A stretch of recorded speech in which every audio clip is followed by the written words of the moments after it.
नमस्कार दोस्तों इस वीडियो में हम लोग आईसीआईसीआई बैंक का फंडामेंटल एनालिसिस देखेंगे जो कि एचडीएफसी सिक्योरिटीज़ ने अपने ब्रोकरेज रिपोर्ट में की है।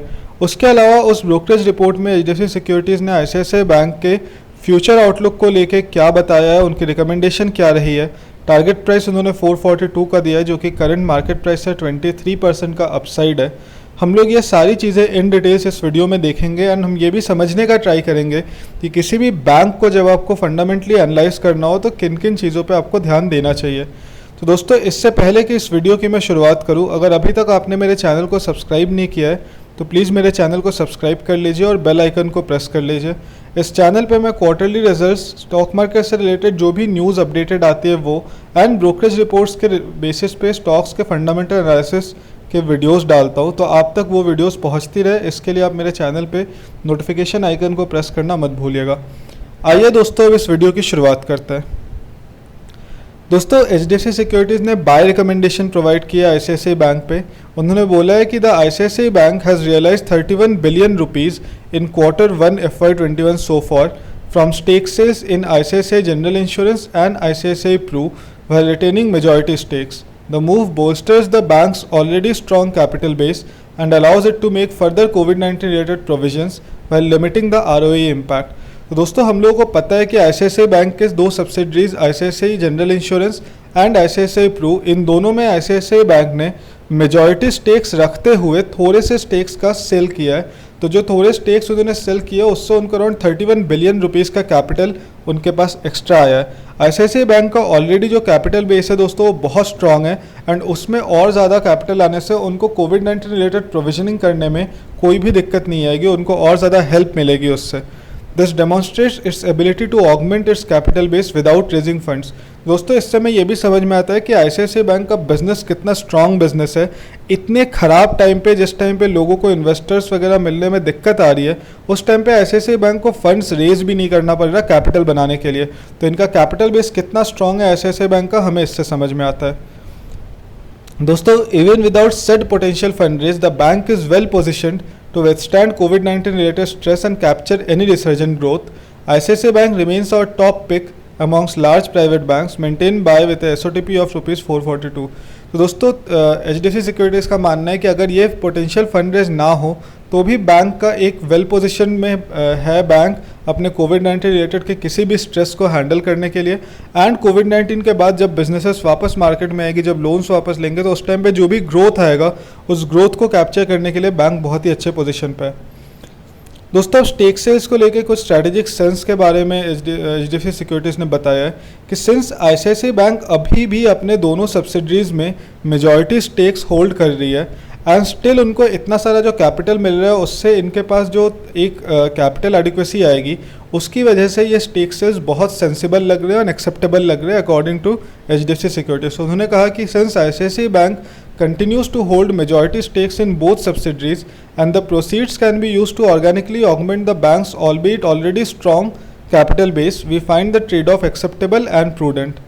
दोस्तों इसके बाद कुछ चीज़ें बैलेंस शीट पे देख लेते हैं कि इफेक्ट कैसा रहेगा एंड प्रीवियसली बैलेंस शीट रही कैसी आईसीआईसीआई बैंक की। दोस्तों फाइनेंशियल ईयर 2020 में आईसीआईसीआई बैंक का जो CRAR रेशियो था वो बहुत ही स्ट्रांग रहा। CRAR रेशियो दोस्तों होता है कैपिटल एडिक्वेसी रेशियो। ये काइंड ऑफ आपको बताता है कि किसी भी बैंक का कैपिटल से उसके रिस्क का कितना परसेंटेज उसका कैपिटल टू इस रिस्क का एक रेशियो होता है ये। तो ये अराउंड 16.1% था आईसीआईसीआई बैंक का, जो कि बाकी सारे बैंक टियर 1 में अगर आप कंपेयर करें तो ऑन एन एवरेज में 14.7% का आता है।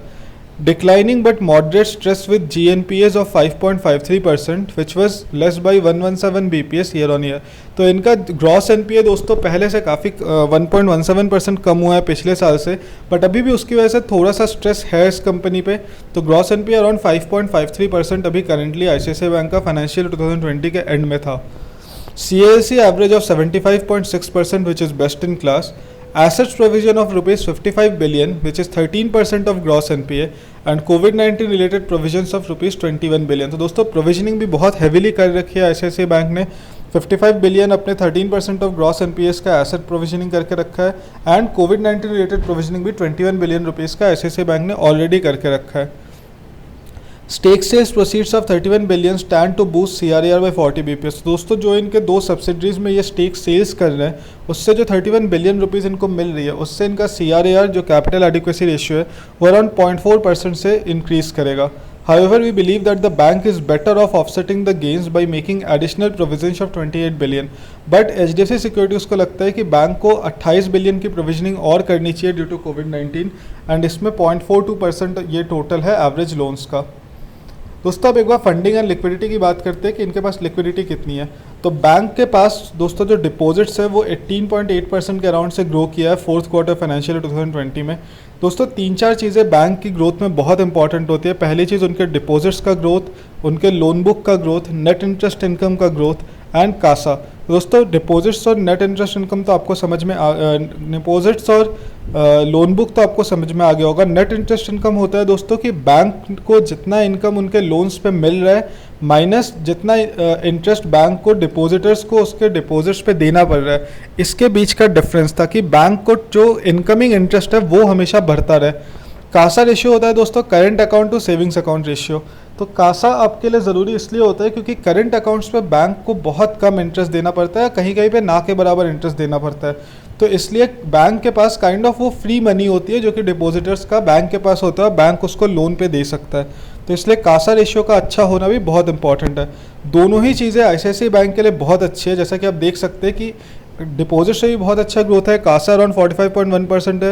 एंड जो एक और चीज़ बहुत अच्छी है कि डिपॉजिट्स में 57% काइंड ऑफ इनका रिटेल एंड स्मॉल बिजनेसेस का डिपॉजिट्स है, जो कि एक ये बताता है कि ये कंपनी कितनी ल्यूक्रेटिव फ्रेंचाइजी है नॉर्मल लोगों के बीच में। So not only does this help ICICI bank keep funding cost competitive but it will also help the bank capture resurgent growth. दोस्तों इससे ये पता चलता है कि अगर ICICI बैंक को कभी फंडिंग की ज़रूरत पड़ी भी तो वो बहुत कंपेटिटिव कॉस्ट पे उठा सकते हैं क्योंकि उनके पास बहुत ज़्यादा ज़रूरत कभी नहीं पड़ेगी उन्हें। उनके पास ऑलरेडी डिपॉजिट्स और कासा रेशियो की वजह से फ्लोट मनी बहुत ज़्यादा ऑलरेडी उनके पास होता है। बट इट और जब गोइंग फॉरवर्ड जब कोविड-19 की वजह से इंडियन इकॉनमी उभरेगी एंड उससे इंडियन इकॉनमी जब ग्रोथ पे आएगी तो बैंक भी कोई भी उस ग्रोथ को कम्प्लीटली कैप्चर करने में सफल रहेगी। दोस्तों इसके बाद कुछ पीयर टू पीयर कंपैरिजन देख लेते हैं ICICI बैंक का। दोस्तों PCR जैसा कि आपको पता है प्रोविजनिंग कवरेज रेशियो, तो उसमें आप देख सकते हैं कि ICICI बैंक ने बहुत ज़्यादा प्रोविजनिंग कवरेज करके रखा है ऑलरेडी। तो गोइंग फॉरवर्ड इनको बहुत कम इफेक्ट होना चाहिए अगर इनके लोन्स NPA पे जाते भी है ड्यू टू कोविड-19। CRAR रेशियो दोस्तों जो कि कैपिटल एडिक्वेसी रेशियो होता है, यहाँ पे हम देख रहे हैं कि बैंक अभी HDFC बैंक और एक्सिस बैंक से थोड़ा पीछे है पर स्टिल ज़्यादा पीछे नहीं है, थोड़ा सा ही 18% की जगह 16% के अराउंड का है। अगर आप GNPA की बात करें दोस्तों तो ग्रॉस NPA ICICI बैंक का अभी भी अच्छा खासा ज़्यादा है। अगर आप टॉप बैंक्स में HDFC बैंक को देखें तो HDFC बैंक का ग्रॉस NPA अराउंड 1% के अराउंड आता है जबकि ICICI बैंक का 5% के अराउंड आ रहा है। सिमिलरली दोस्तों अगर मोराटोरियम की बात करें तो मोराटोरियम ICICI बैंक के कस्टमर्स ने अराउंड 30% तक के कस्टमर्स ने मोराटोरियम को अवेल किया है जबकि एक्सिस बैंक और SBI बैंक्स के लिए उससे थोड़ा सा कम है। दोस्तों कोविड-19 की वजह से कुछ ऐसी चीज़ें हुई हैं जो कि अनएक्सपेक्टेड थी बट उसमें भी मुझे लगता है अभी कंपेटिटिवली ICICI बैंक के पास जो कैपिटल बेस उनके है करेंटली वो बहुत स्ट्रॉन्ग है और ICICI बैंक इस कोविड-19 रिलेटेड स्ट्रेस को ईजिली ओवरलुक कर जाएगी। तो दोस्तों अगर आप लोगों को ये वीडियो पसंद आया हो तो प्लीज़ मेरे चैनल को सब्सक्राइब कीजिएगा, इस वीडियो को लाइक कीजिएगा और अपने दोस्तों से इस वीडियो को शेयर करना मत भूलिएगा। धन्यवाद।